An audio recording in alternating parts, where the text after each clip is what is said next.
90% trader loss क्यों करते हैं आपको पता है? क्योंकि वो सभी लोग इंडिकेटर्स का यूज करते हैं और शायद से आप लोग भी इंडिकेटर का यूज जरूर करते होंगे, चाहे वो कोई भी इंडिकेटर हो सकता है। अब एक सिंपल सा सवाल है कि अगर इंडिकेटर इतना स्ट्रांग होता, इतना पावरफुल होता, तो जो 90% ट्रेडर लॉस करते हैं वो सभी लोग इंडिकेटर यूज करते हैं, तो वो प्रॉफिटेबल क्यों नहीं हो जाते हैं? और बाकी के जो 10% होते हैं ना, वो कभी भी इंडिकेटर का यूज नहीं करते हैं। और ये 10% वही लोग हैं बिग प्लेयर्स या प्रॉफिटेबल ट्रेडर्स। अब आप लोग ये सोच रहे होंगे कि भाई ये 10% ट्रेडर फिर क्या चीज का यूज करते हैं कि वो प्रॉफिट कर पाते हैं बिना इंडिकेटर के, वो ट्रेड कैसे लेते हैं? इसके बारे में आज डिटेल से हम लोग पूरी वीडियो में बात करने वाले हैं, इसलिए वीडियो को पूरा देखना, स्किप मत करना, भगा के मत देखना। अगर आप लोग भगा के देखोगे, क्या पता कोई बीच में से इंपॉर्टेंट पार्ट आपसे मिस हो जाए, इसलिए वीडियो को पूरा देखना। देखो, इंडिकेटर्स की ना पहले सच्चाई समझ लो। इंडिकेटर कभी भी प्राइस को प्रिडिक्ट नहीं करता है, वो मार्केट को कैलकुलेट करता है। वो कभी भी मार्केट को प्रिडिक्ट कर ही नहीं सकता है, चाहे वो RSI हो, MACD हो या फिर मूविंग एवरेज हो। किसी भी इंडिकेटर को आप उठा लो, कोई भी इंडिकेटर कभी भी प्राइस को प्रिडिक्ट कर ही नहीं सकता है। वो हमेशा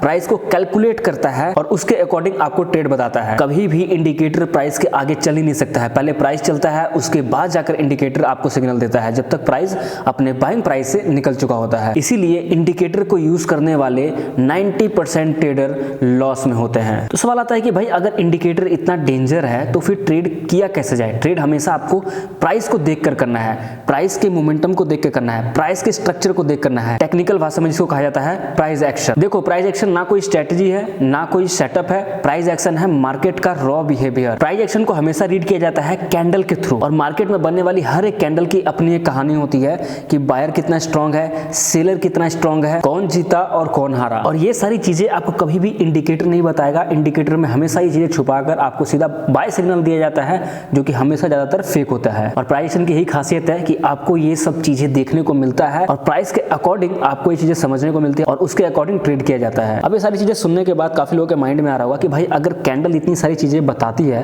तो लोग इंडिकेटर पे ही आज तक क्यों यूज करते हैं? सालों से ये रिपोर्ट आ रहा है कि 90%, 95%, 92% ट्रेडर लॉस करते हैं, तो अभी तक ट्रेडर इंडिकेटर का क्यों यूज कर रहे हैं? अगर इंडिकेटर इतना ही बकवास है, इतना ही डेंजर है, इतना ही फॉल्स सिग्नल देता है, तो इंडिकेटर का लोग क्यों यूज करते हैं? इसको छोड़ के कैंडल में क्यों नहीं शिफ्ट हो जाते हैं? देखो, यहाँ पे ना सच थोड़ा कड़वा है, लेकिन फिर भी यहाँ पर मेरी बात सुन लो।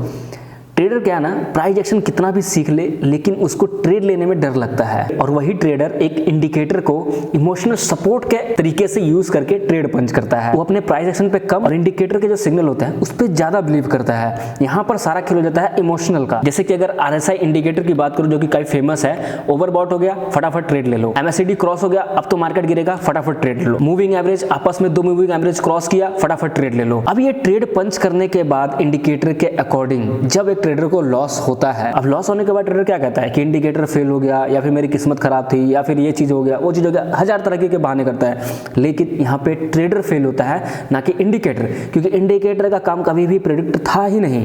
वो हमेशा कैलकुलेट करता है, ना कि वो प्राइस को प्रेडिक्ट करता है। मार्केट के प्राइस को प्रेडिक्ट हमेशा प्राइस एक्शन ही करता है। तो क्या प्राइस एक्शन इतना स्ट्रांग है कि इसमें कभी लॉस हो ही नहीं सकता है? तो अगर लॉस नहीं हो सकता है तो 90% जो ट्रेडर लॉस कर रहे हैं उनमें से भी तो काफी लोग प्राइस एक्शन यूज कर रहे होंगे, तो वो फिर क्यों नहीं प्रॉफिट कर ले रहे हैं? प्राइस एक्शन यूज करने के बाद भी लोग लॉस क्यों करते हैं? देखो, इसका जवाब सीधा सिंपल सा है। देखो, प्राइस एक्शन में लोग फेल क्यों होता है? प्राइस एक्शन में लोग इसलिए फेल होता है क्योंकि कुछ पैटर्न होते हैं प्राइस एक्शन को समझने। जब आप प्राइस एक्शन सीखते हो तो वहां पर आपको कुछ पैटर्न सिखाए जाते हैं। कैंडलस्टिक पैटर्न हो गया, चार्ट पैटर्न हो गया, इस तरीके के जब पैटर्न आपको सिखाया जाता है तो लोग सिर्फ पैटर्न के अकॉर्डिंग ट्रेड पंच करते हैं। पैटर्न वो किसी तरीके का भी हो सकता है, कैंडलस्टिक पैटर्न, चार्ट पैटर्न, कहीं पर भी बना, किसी तरीके से ही बना, वो जब पैटर्न देखेंगे तुरंत ट्रेड पंच कर देंगे। वो कभी भी उस पैटर्न के या फिर बनने वाले कैंडल के कॉन्टेक्स्ट को नहीं समझेंगे कि भाई वो कैंडल क्यों बना है, वो पैटर्न क्यों बना है। और सबसे इंपॉर्टेंट, वो जो पैटर्न है, चाहे वो कैंडलस्टिक पैटर्न हो, चाहे वो चार्ट पैटर्न हो, वो कहां पर बना है, किस लोकेशन पे बना है। क्योंकि एक पैटर्न का बनने का लोकेशन भी सबसे ज्यादा इंपॉर्टेंट होता है कि वो काम करेगा या फिर नहीं करेगा। क्योंकि चार्ट में हर समय हर वक्त पैटर्न बनते रहते हैं, लेकिन पैटर्न सही जगह पर बनता है तभी वो सही तरीके से काम करता है। और लोगों को जब प्राइस एक्शन सिखाया जाता है, पैटर्न सिखाया जाता है, उन्होंने बस चार्ट में देखना है, पैटर्न बना, फटाफट एंट्री लो, और वहां पर उनको लॉस होता है। फिर वो कहते हैं कि प्राइस एक्शन बेकार है, प्राइस एक्शन से भी लॉस होता है, प्राइस एक्शन काम नहीं करता है, ये सब चीजें काम नहीं करती है। लेकिन वो कभी भी कैंडल के या फिर किसी भी पैटर्न के या फिर चार्ट के कॉन्टेक्स्ट को नहीं समझते हैं। वो डायरेक्ट पैटर्न को देखकर ट्रेड में कूद पड़ते हैं, जिसके कारण उनको क्या होता है, लॉस को झेलना पड़ता है। जैसे कि कैंडलस्टिक पैटर्न की बात करूं, अगर हैमर, दो ट्रेडर है जो हैमर पे ट्रेड करते हैं, एक ट्रेडर हैमर पे लॉस करता रहेगा, अपना कैपिटल खत्म करता रहेगा। वहीं एक और ट्रेडर है जो हैमर के लोकेशन को देखकर, कॉन्टेक्स्ट को देखकर हैमर पे ट्रेड करता है, चार्ट चार्ट पे बनने वाले कुछ हैमर को छोड़ देता है और कुछ हैमर के कॉन्टेक्स्ट को समझ कर लोकेशन को देखकर फिर ट्रेड पंच करता है, जिसके कारण उसको अच्छा खासा प्रॉफिट होता है। इसलिए प्राइस एक्शन सिर्फ सीखना इंपॉर्टेंट नहीं है, प्राइस एक्शन में जो सिखाया जाता है उसके कॉन्टेक्स्ट को भी समझना इंपॉर्टेंट है। ये चीज हम लोग आने वाले वीडियोस में सीखते रहेंगे, इसलिए चैनल को जरूर सब्सक्राइब कर लेना, क्योंकि आने वाले वीडियोस में हम लोग काफी चीजें सीखने वाले हैं। और अगर आप लोग आज ट्रेड कर रहे हो और किसी भी तरीके का इंडिकेटर्स यूज कर रहे हो और आपको लॉस हो रहा है, तो मुझे उम्मीद है कि आपको आज की वीडियो से पता लग गया होगा कि भाई आपको लॉस क्यों हो रहा है। चाहे वो आप 5 इंडिकेटर लगा रहे हो, चाहे 1 इंडिकेटर लगा रहे हो या 10 इंडिकेटर लगा रहे हो, कितने भी इंडिकेटर लगा लो, किसी तरीके का इंडिकेटर लगा लो, आपको प्रॉफिट नहीं होने वाला है। आपको एक छोटा सा प्रॉफिट होगा, लेकिन एक बड़ा सा जरूर लॉस होने वाला है अगले दिन ही।